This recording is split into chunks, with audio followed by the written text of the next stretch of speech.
99%-nya adalah ruang kosong yang berisi kecerdasan semesta. Bukankah dia dominan di dalam tubuh kita ya? Ketika dia adalah kecerdasan semesta di dalam diri kita, lalu gimana di luar diri kita? Ternyata diteliti lagi nih sama para astronot, para ahli antariksa.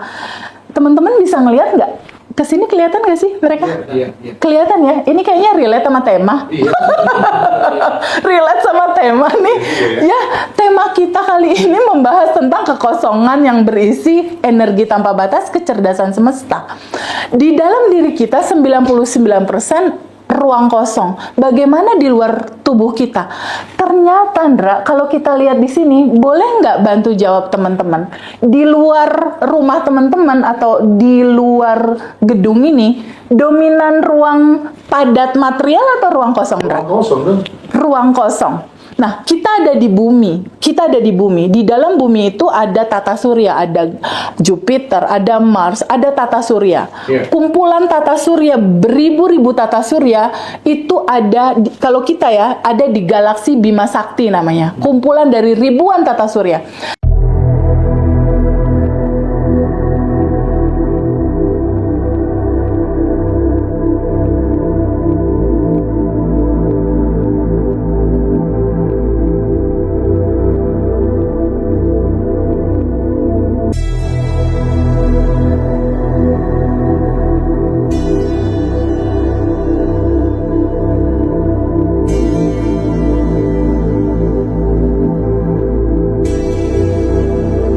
Oke deh, Ya. kita kupas tentang hal ini. Oh, seru. Ya, jadi gini, Ndra. Surprise banget, Ndra. Beberapa bulan terakhir, ada beberapa yang ikut kelas private, Ndra. Ada juga yang kelas grup.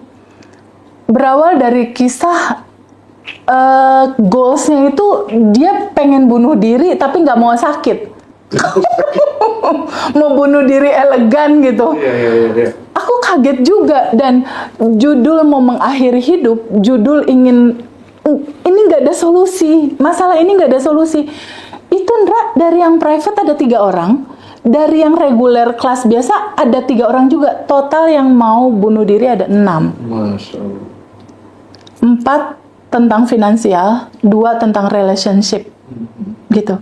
Nah, berawal dari sana, sebuah clue besar harus kita jelasin di kesempatan kali ini. Apa? Teman-teman yang merasa putus asa atau merasa kayaknya aku harus mengakhiri hidup, nggak ada jalan keluar. Jadi rata-rata di versi mereka merasa tidak ada jalan keluar, Ndra. Kenapa mereka merasa tidak ada jalan keluar? Mereka berpikir bahwa Tuhan jauh sekali. Oke. Tuhan jauh sekali. Atau bahkan beberapa teman-teman berpikir yang mau bunuh diri itu, bahwa Tuhan sudah meninggalkan aku. Sehingga aku udah nggak ada harapan untuk menyelesaikan ini. Iya. Aku nggak ada yang bisa menolong. Nah, berawal dari sana sebenarnya substansi solusi dari Abundant Revolution hadir. Bagaimana aku ngehandle teman-teman yang bunuh diri? Akhirnya ketika selesai kelas dia ketawa-ketawa, Ndra. Aku juga bingung. Perasaan tadi pas mulai kelas itu tuh gitu, manyun, bingung, kesel, sedih gitu. Oh, ada 7 berarti, Ndra. Yang 1 lagi tuh karena disantet. Oh, disantet. Karena disantet, terus tubuhnya tuh ada benjolan-benjolan kayak bisul gitu. Terus dia merasakan kayak ketusuk-tusuk, ketusuk tombak.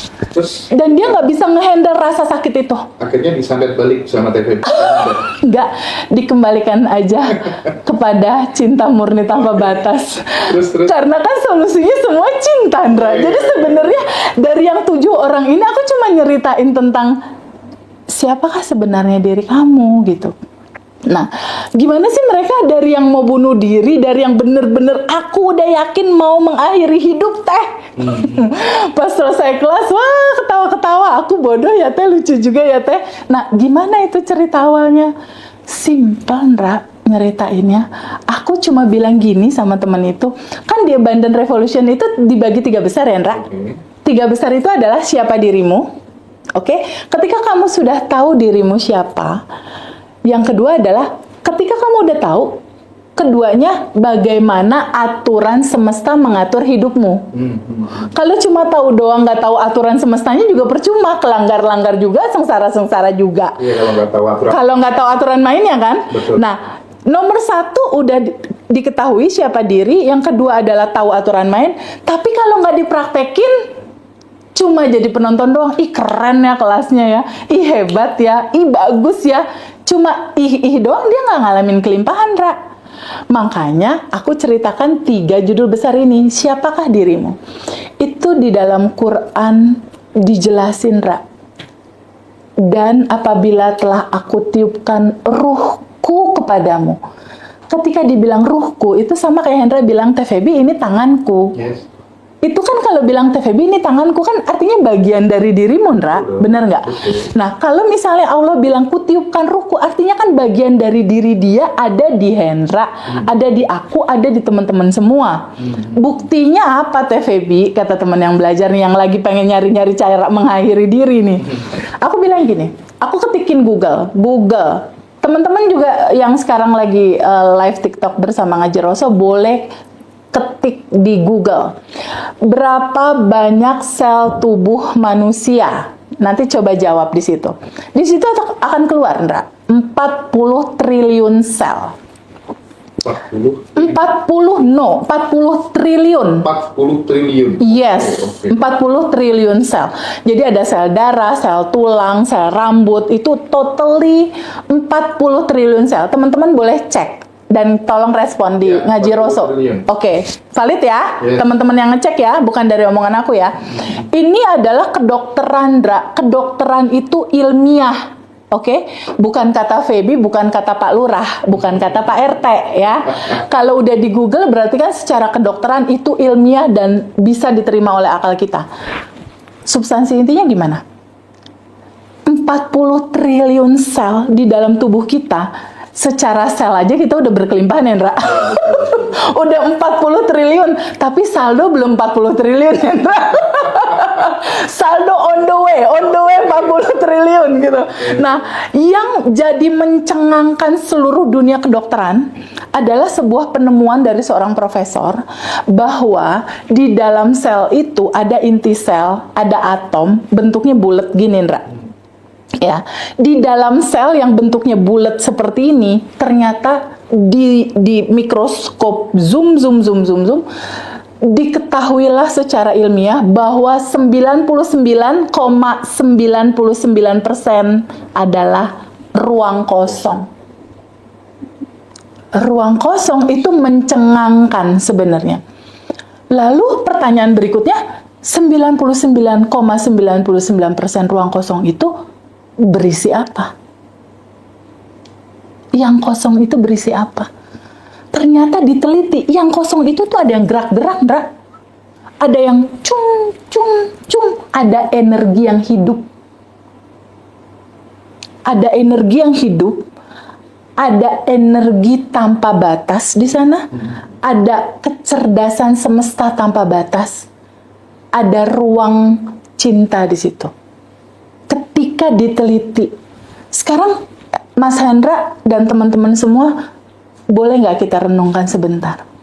Ketika tubuh kita ini adalah 40 triliun sel dan 99%-nya adalah ruang kosong yang berisi kecerdasan semesta, bukankah dia dominan di dalam tubuh kita ya?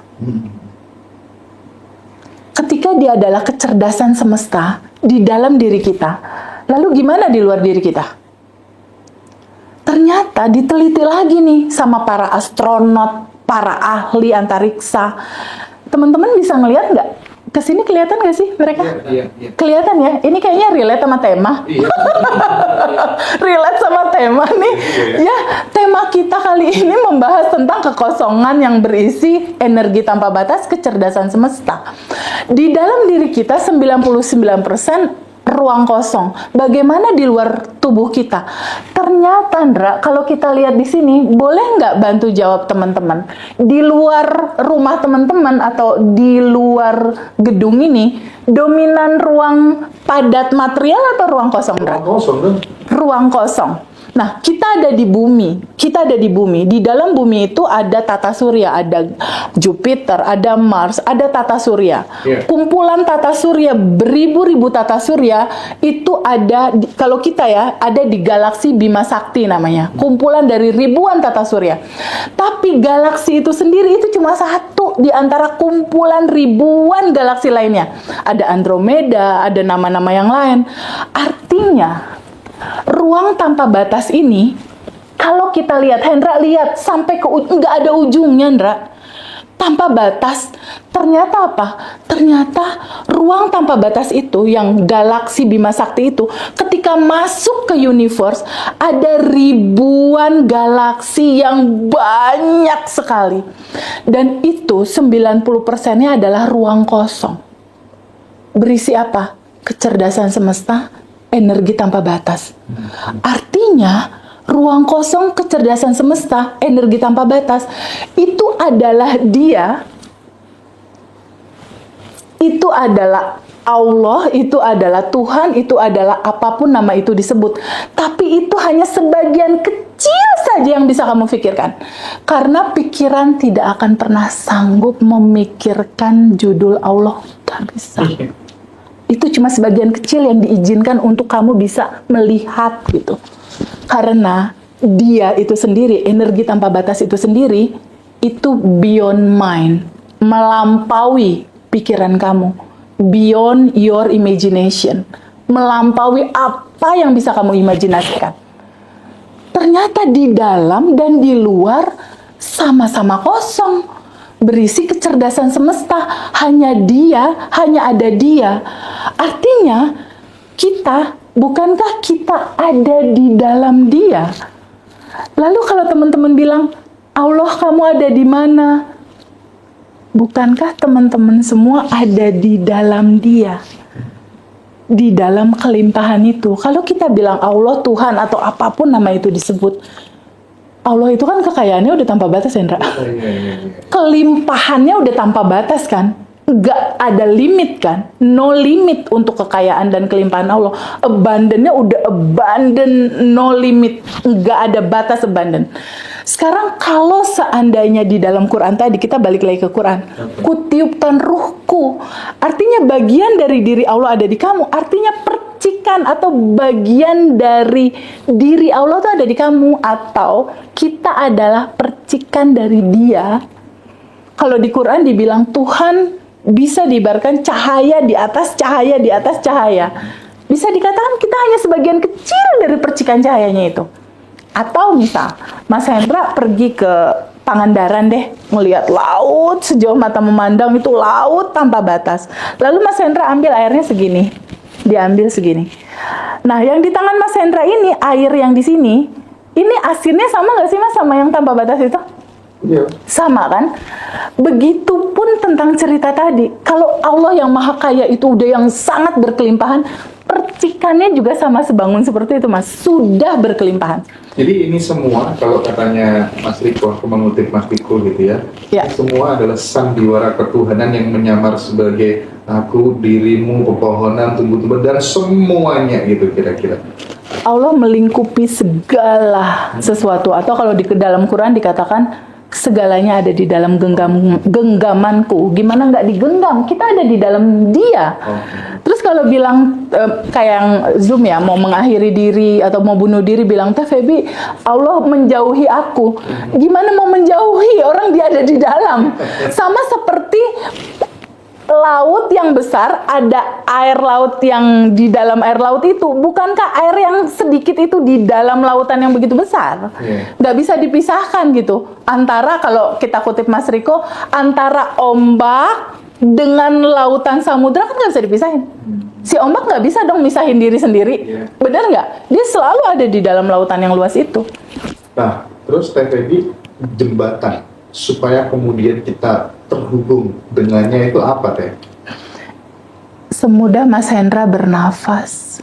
Itu makanya TVB selalu mengulang-ulang jangan pernah berhenti untuk nafas syukur. Sadar nafas syukur. Ada kata sadarnya di depan Mas ya. Sadar nafas syukur. Ya. Setiap hari. Itu jadi amalan 30 hari daily rutin kita.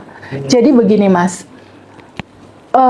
Di dunia kedokteran itu ada sebuah penelitian bahwa pikiran bawah sadar, data di dalam pikiran bawah sadar itu memberikan kontribusi 90% dari realita kehidupan kamu.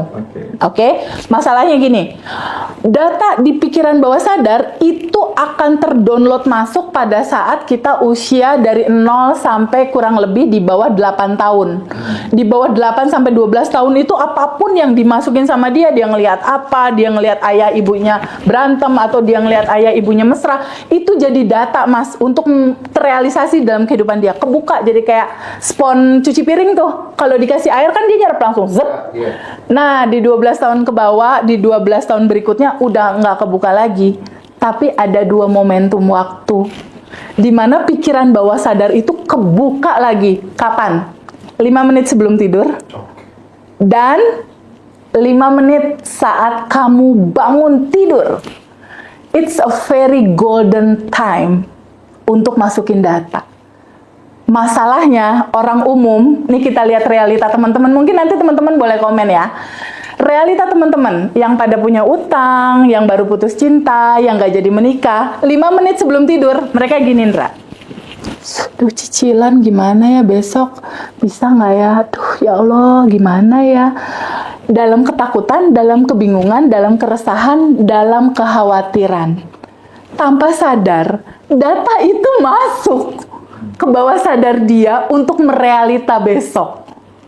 Nah, ketika teman-teman semua udah tahu tentang rahasia ini, bahwa 5 menit sebelum tidur adalah proses penciptaan kamu menciptakan realitamu besok. Di Abundant Revolution, kita tuh punya daily routine 30 hari, di mana 5 menit sebelum tidur, yang dilakukan adalah tarik nafas, izinkan nafas masuk, izinkan energi tanpa batas masuk. Rasakan, bukankah nafas yang menghubungkan tubuh ini dengan energi tanpa batas yang gak ada ujungnya ini? Bukankah dengan nafas dihubungkan? Tarik, lalu keluar lagi. Energi tanpa batas. Bukankah nafas ini adalah inti hidup kita, inti kehidupan kita, inti harapan kita? Jadi Mas Hendra tahu nggak? Yang mau bunuh diri itu nggak jadi Mas bunuh diri gara-gara diajarin sadar nafas syukur. Tapi gini ya, apa ya?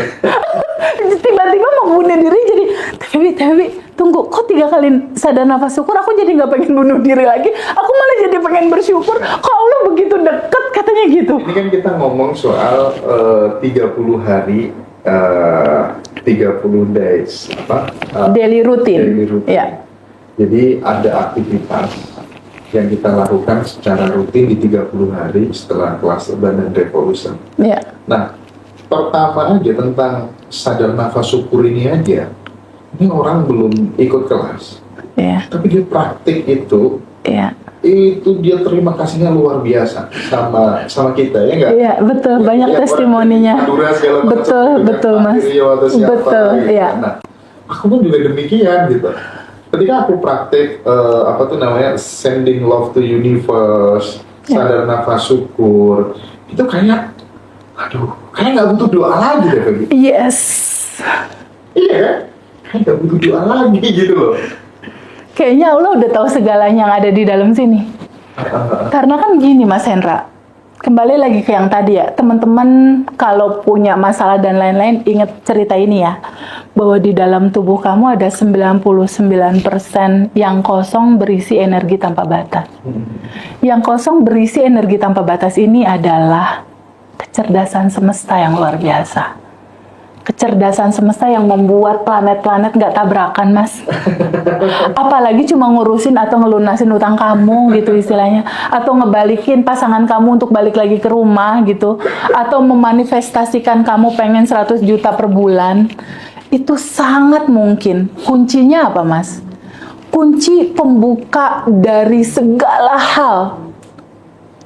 Pintu kelimpahan itu kayak pintunya tuh beng kebuka gitu. Pakai apa? Rasa syukur yang mendalam. Ketika kita bilang, ya Allah, terima kasih atas nafas. Terima kasih aku masih dikasih kesempatan hidup. Terima kasih atas orang-orang yang sayang sama aku. Aku tuh kalau sadar nafas syukur bangun tidur kan suamiku di sebelahku ya. Babyku ada di sebelah. Jadi kalau melek, aku diem dulu kayak ngumpulin nyawa gitu istilahnya. Tapi aku sadar nafas syukur, berteng melek langsung. Tarik nafas masuk, energi tanpa batas masuk. Pas keluar mas, lewat hidung, bayangkan bagasi emosi, ketakutan, keresahan, kebingungan, kekhawatiran itu keluar lewat nafas. Detox gitu, sampah-sampah keluar. Ada imajinasi ya. Yes, Ya. gambarkan kayak gitu. Lalu tarik nafas masuk lagi, energi cinta masuk, energi kesehatan masuk, energi tanpa batas masuk. Lalu bayangkan dia menyisir dari kepala kamu. Kalau yang sakit kepala tuh kena energi tanpa batas, dia jadi mereda sehat. Hati kamu, seluruh tubuh kamu, lalu keluar energi-energi negatif, ketakutan, kebingungan keluar. Tarik nafas lagi, energi tanpa batas masuk, lalu rasakan betapa Allah baik sekali ya. Bahkan kita tuh jarang banget untuk bilang, makasih ya Allah atas nafas, atas usia, atas kesempatan hidup.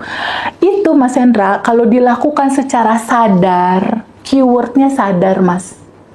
Kebanyakan kan kita teman-teman semua kalau nafas, nggak sadar mas. Nah di 2 waktu itu aja minimal lakukan sadar, nafas, lalu kamu bersyukur. Itu udah akan merubah sangat pintu rezeki mereka atau apapun itu yang mereka mau. Tapi tadi kan kalau kemudian kita bilang bahwa Allah itu maha adil gitu, nggak semua orang sepakat tuh ya ternyata, karena tidak sedikit bayi yang dilahirkan dia cacat, terus kemudian dia terlahir dari orang tua yang ibunya itu dulu diperkosa dan ditinggal lari, dan sejenisnya lah ya, dan seterusnya lah ya. Bagaimana kalau case-nya seperti itu gitu, kemudian supaya kemudian dia tidak larut-larut dalam penderitaan, itu gimana deh? Gini, kembali lagi ke cerita awal tadi mas, ini udah sempurna. Secara packaging semesta ini, ceritanya dari awal sampai akhir udah lengkap mas. Udah sempurna, udah utuh, udah berkelimpahan. Nah, ketika ada cerita seperti Mas Hendra tadi, terjadi sebuah peristiwa gitu. Kembali lagi ke masalah, segala yang terjadi pasti ada pesan semestanya di situ. Ada pembelajaran yang bisa kita petik di situ. Ada sesuatu yang bisa kita ambil di situ. Kalaupun itu terjadi sama si orang yang merasakan itu adalah sebuah proses di mana memang ada cerita, entah bagasi emosi kah atau apapun itu yang di titik kesadaran tertentu kita tuh sangat memungkinkan bisa merubahnya. Tapi kan kalau kita lihat juga ya, misal kayak TVB dulu gitu ya, keluarga divorce, ya kan? Bahkan aku juga mengalami kehidupanku waktu kecil seperti apa, dan tokoh-tokoh besar itu kadang ya ayahnya meninggal segala macam gitu. Itu kan kadang memang semesta itu ketika kemudian kamu akan diperankan untuk kebermanfaatan yang lebih besar, kamu dikasih peristiwa yang itu sebagai tanda sebenarnya jika kamu memaknainya secara positif. The law of projection-nya jalan gitu. Betul, kira-kira. betul, Ya, betul. Jadi gini Mas Hendra, untuk sampai kepada titik enlightenment atau pencerahan atau apapun lah nama itu disebut, kesadaran lah misal, itu memang rute perjalanannya itu nano-nano Mas. Nano-nano. Untuk apa? Bisakah seorang Feby akan empati sama panti jompo, sama anak yatim jika sekolah kehidupan tidak mengantarkan cerita seperti itu skenarionya. Itu dia. Balik lagi seperti yang tadi Hendra bilang, tapi Feb kan ini ada anak yang diperkosa, ada anak ini, ada anak ini, ada anak ini. Bukankah itu hanya penilaian dari kacamata yang di sini, yang terbatas? Bukankah secara kacamata semesta itu semua kebaikan, ada kebaikan? Contoh, bukankah kisah Harley yang buat aku itu kiamat hidupku gitu?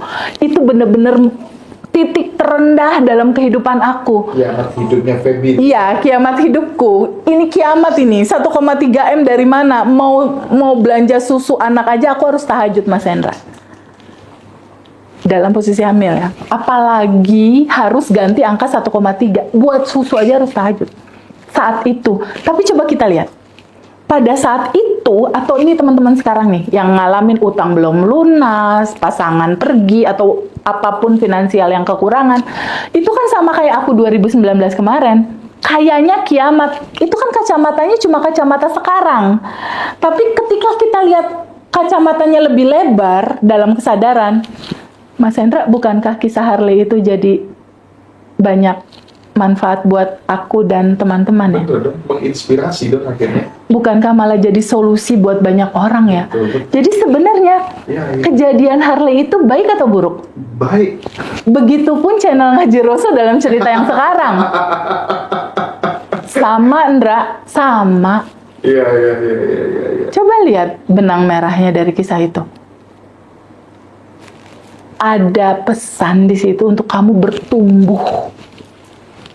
Karena nggak ada Feby yang sekarang yang kalau punya uang bawaannya pengen ke tempat beras, beli beras aja tuh taruh di mobil untuk nggak tahu tuh siapa berasnya mau dibagiin.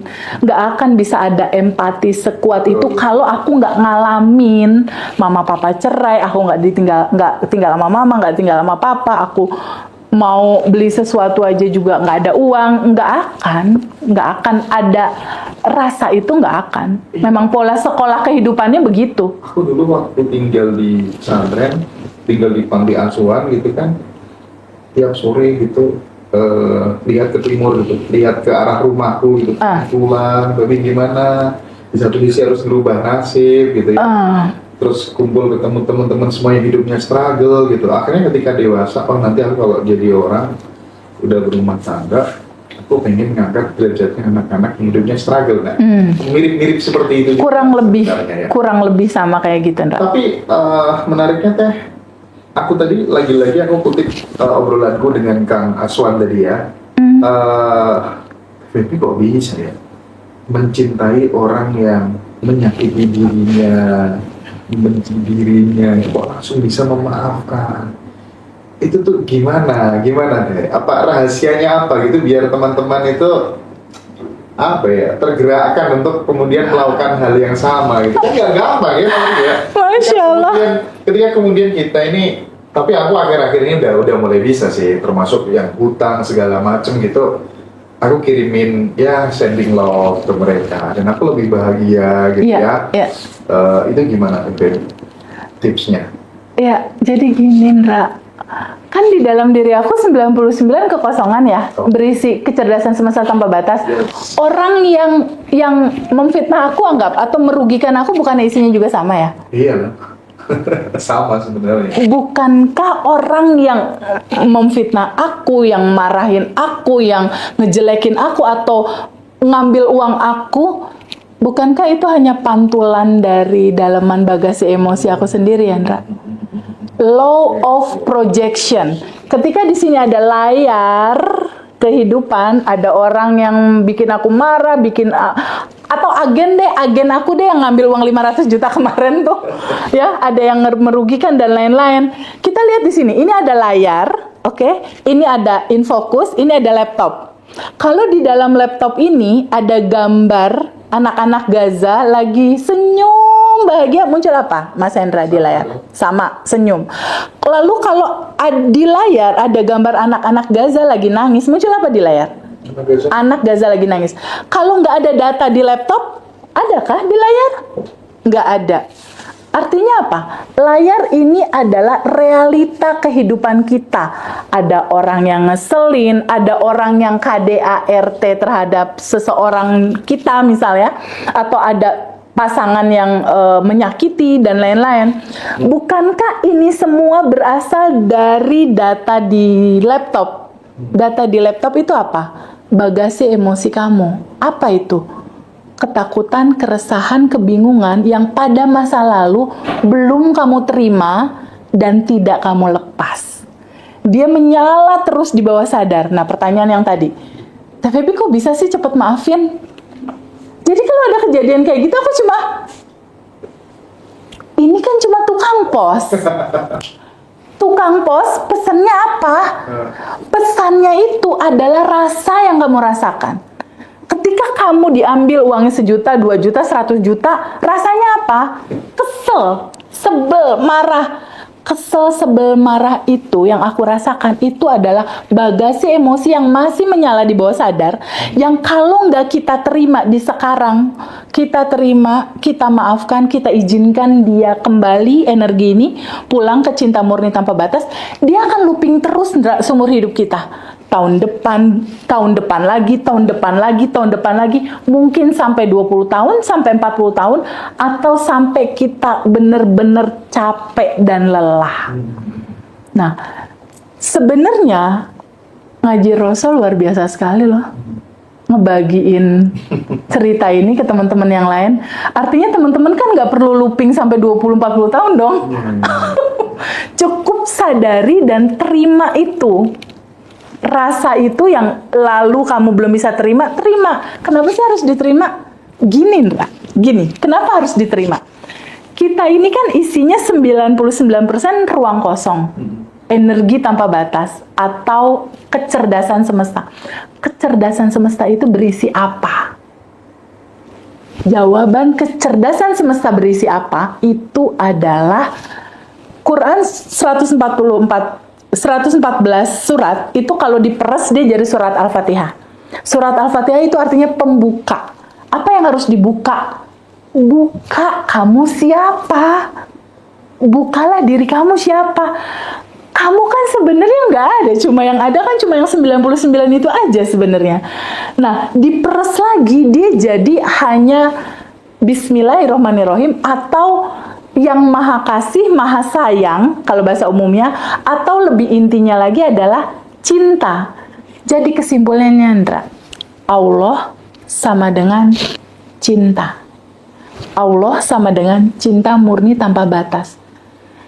Karena yang 99 yang kosong itu berisi cinta, cinta itu sama dengan keutuhan. Maksudnya apa? Keutuhan itu adalah bahagia, sedih, diterima. Bahagia, sedih, atau terang, gelap, itu keutuhan. Itulah cinta. Kehidupan ini akan selalu ditayangkan sama semesta dalam dualitas seperti itu. Dalam kebahagiaan dia isinya cinta, dalam kesedihan intinya isinya cinta juga. Masalahnya ketika kebahagiaan datang kan kita selalu yes, alhamdulillah dapat uang. Ketika yang satu lagi nih yin and yang lah ya. Ketika packagingnya adalah kesedihan kan kita tolak. Bukankah yang ditolak itu adalah diri kita sendiri juga? Esensinya adalah cinta. Ketika kamu tolak, dia tetap akan selalu hadir untuk apa? Untuk menyadarkan kamu, terima aku dalam sebuah keutuhan.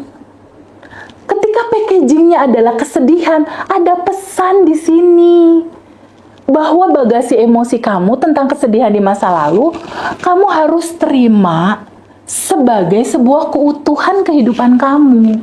Kalau kamu tolak, dikejar-kejar terus, Ndra, sebagai bentuk loopingan sampai dia sadar. Jadi kenapa aku kalau orang yang ngeselin aku, yang merugikan aku, malah aku sending love. Oh, bahkan jangan kayak gitu, Ndra. Kemarin ada kisah ya, yang buka kelas, nggak izin ya sama kita, ya kan? Ada sesuatu hal yang kaget gitu aku. Biasanya aku kalau kesel, kalau aku tahu dia dan tahu nomor rekeningnya, aku transfer duit. Sending love-nya pakai duit. Action gitu ya. Jadi pertama aku sending love, dia sebagai pengantar pesan. Kedua, pengen lebih asik lah, m-banking. Cobain deh teman-teman, asik lah rasanya. Sama orang yang kesel kita transfer duit, asik banget. Mantap nih ya teman-teman ya. kalau menyebalkan solusinya sending love. Yes, betul. Pokoknya segalanya solusinya cinta, karena isinya hanya itu. Pada nggak sanggup ya? Dipraktekin.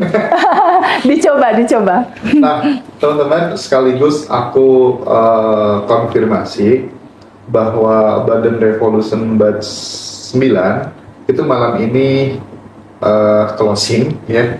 Jadi nanti jam 21 atau 22.00 WIB itu kita udah closing, udah 215-an peserta. Jadi kita nanti closing Badan Revolution Batch selanjutnya di tanggal 20 Maret itu nanti teman-teman bisa join gitu, yang nggak bisa join di batch 9. Tapi mohon maaf, sekali lagi mohon maaf, di batch 10 kita udah nggak ada program call ban on ban, tapi teman-teman nanti akan dapat kontak personnya Teh Feby semuanya, jadi bisa curhat lewat WA, tapi ya mohon maaf harus antre ya. Teh Feby balas WA sampai jam 1:30 dini hari gitu, teman-teman, demi teman-teman semuanya. Jadi mantap banget, pokoknya luar biasa. Ini teman-teman dapat hadiah istimewa lah ya dari Teh Feby.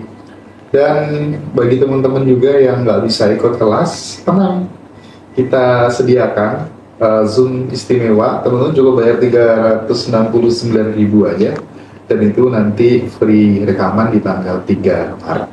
Materinya 60% kelas Badan Revolution. Nanti juga dikasih kisi-kisi 30 hari ya aktivitas rutin yang harus dikerjakan, tapi tidak ada pendampingan lewat grup ya teman-teman ya. Nah ini penting untuk saya konfirmasi terlebih dahulu buat sahabat semuanya gitu. Teh, Ya. kayak kita perlu break dulu. Oke. Harus minum dulu. Baiklah. Kita ini nggak tahu sampai jam berapa, tapi jelas aku belum baca list pertanyaan nih. Dari pembukaan itu udah 1 jam gitu ya. Masya Allah. Nomor WA-nya itu ada di bio TikTok. Teman-teman Ya. aja nanti bisa join kelas Badan Revolution selanjutnya ya. Pokoknya rekomen banget, serius teman-teman harus ikut, entah itu ikut Zoom-nya atau kelasnya. Apalagi ya mungkin yang sebagai closing yang perlu ditambahkan, join ya ini apa tuh namanya channel YouTube Badan Revolution Teh Feby, silakan teman-teman join semua ke situ, dan jangan lupa join juga di channel Ngaji Rasul eksklusif ya, karena kita akan tetap semangat membersamai teman-teman untuk bertumbuh ya dalam konteks finansial dan spiritual. Teh Feby, kita break dulu. Thank you. Bye.